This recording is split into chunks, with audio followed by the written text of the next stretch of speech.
2025 is going to be your year, and in today's video I'm going to be giving you a step-by-step game plan to make you unstoppable. Before watching this video, I recommend you watch my other Notion tour video, which will be linked in the description to give you some context about what I'm going to be covering today. Everything I'm going to be using today is available for free on Notion. I'm going to link the links for the templates in the description and also show them on the screen right now. Make sure to download them before you get into this video so you can kind of plan with me. Anyway, I hope you enjoy. Let's get started.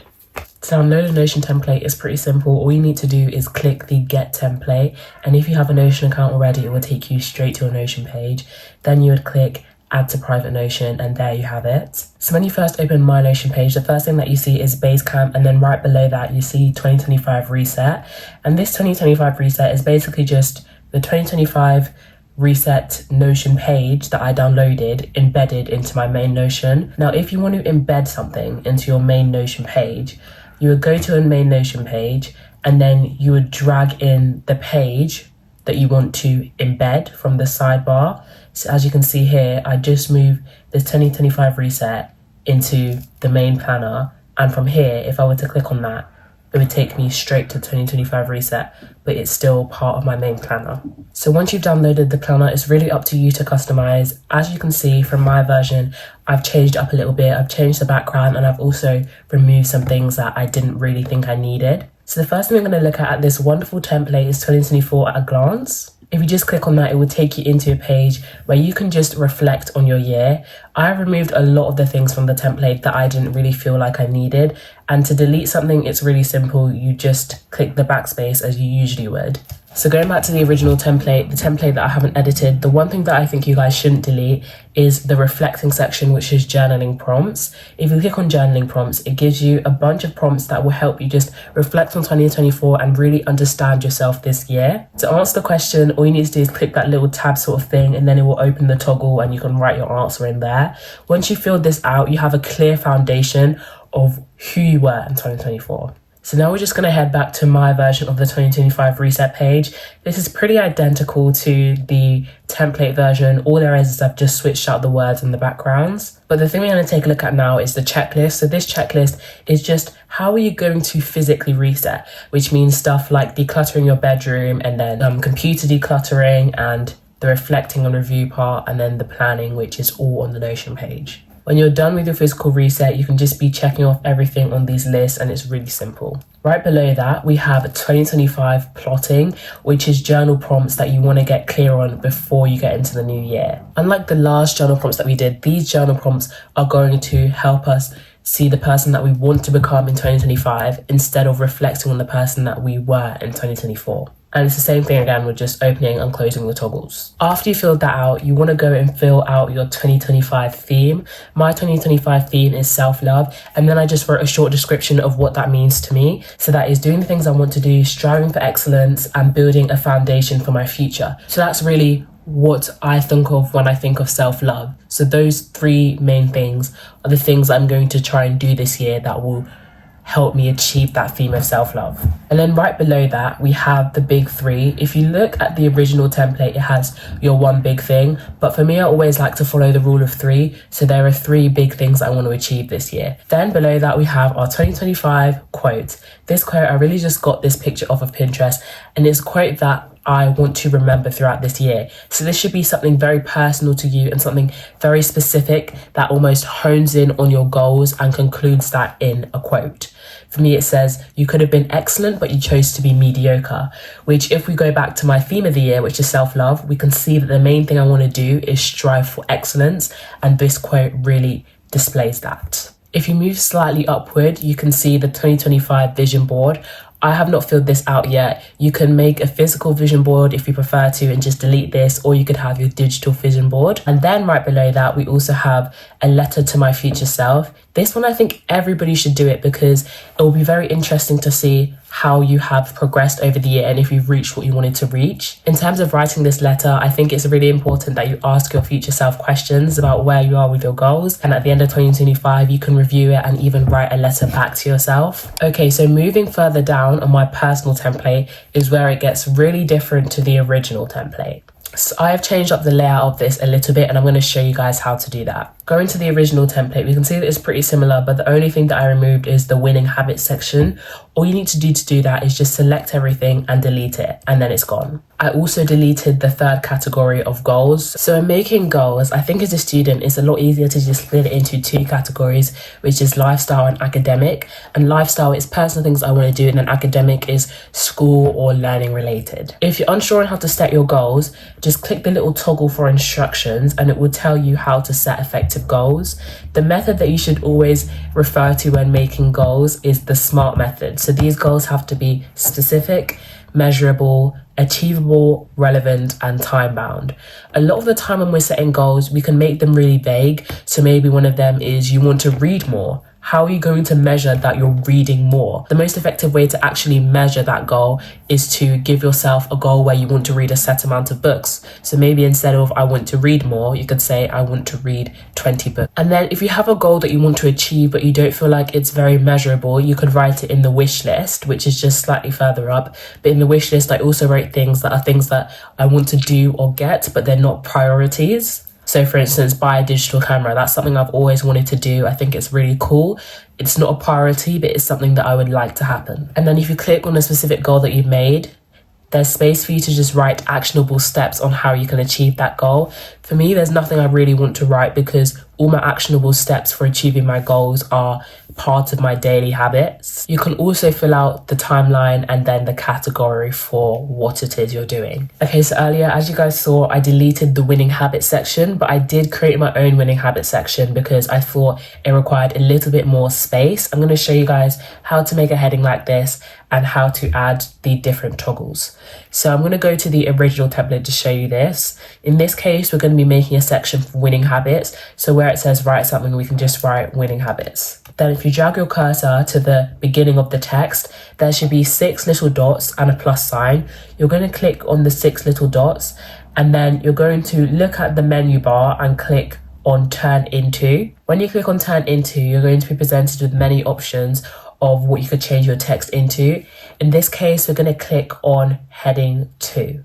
Now you've created your heading, you're probably wondering how do I get that little grey background on it? So we're going to go to the same thing and click the 6 dots, and then you're going to go to the bottom and click on colour.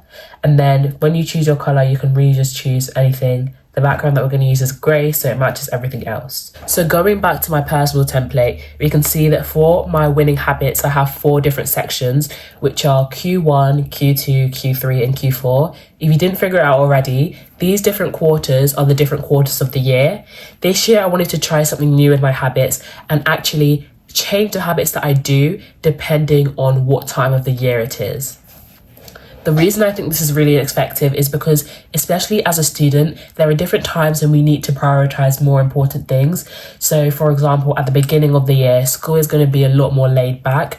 But then in the April to June sort of period, that's when I'm going to be having a lot more exams. So my habits might need to be changed a little bit then. I'm going to show you guys how to make a little setup with this with the different quarters of the year.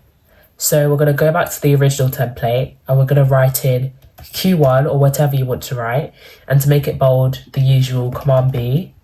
Then we're going to click onto those 6 dots again, and we're going to go back to the turn into tool, and here we're going to click on toggle list. So now you can just write whatever you want in the blank space, and then you can close it up so it looks nice and neat. Just to give you guys an example of how I altered my habits, I'm going to show you what my Q1 and Q2 weekly and daily habits are.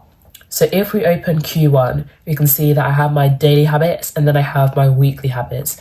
But then if we open Q2, I also have my daily and weekly habits, but they've changed slightly. For instance, in the first quarter of the year, I'm doing maths weekly, and then in the second quarter of the year, I'm doing maths daily. I'm going to explain the last 2 quarters a little bit because I think it will be very helpful for fellow students watching this. So when we open Q3 and Q4, we can see that these ones are slightly different to Q1 and Q2.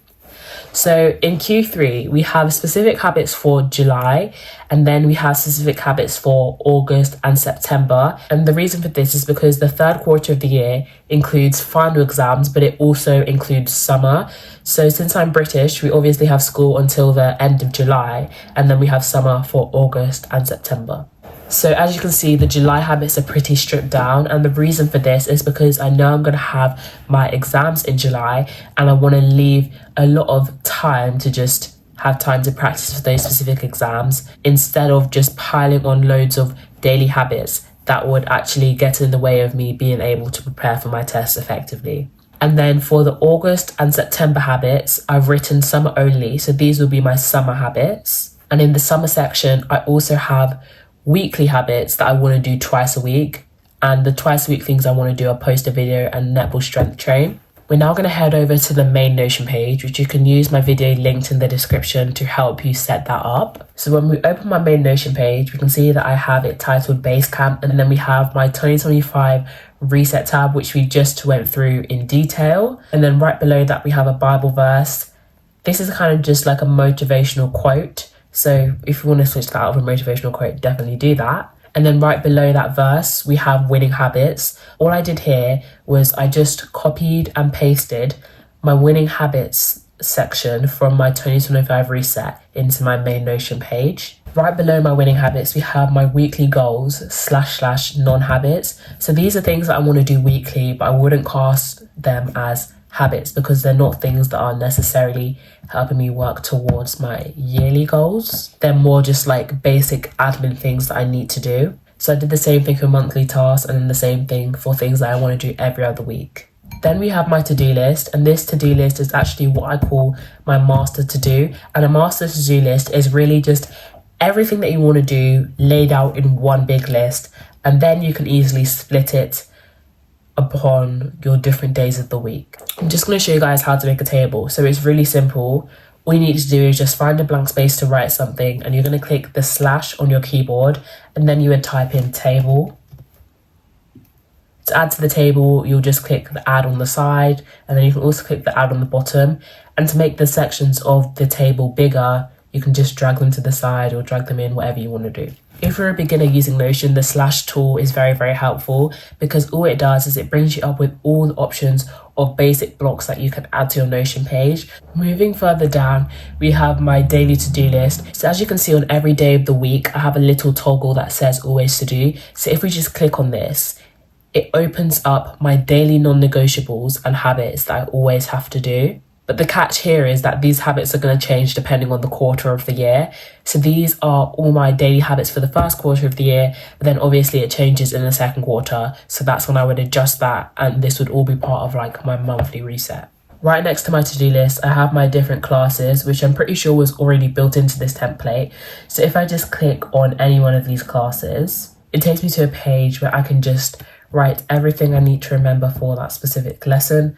So for geography, I have a space to write the name of my teacher, the classroom my lesson is in, and then a to-do list for that subject. And then there's also this section where I can add in different resources. You'll also be able to see that I have a picture on the side, which is just really an aesthetic picture that I like.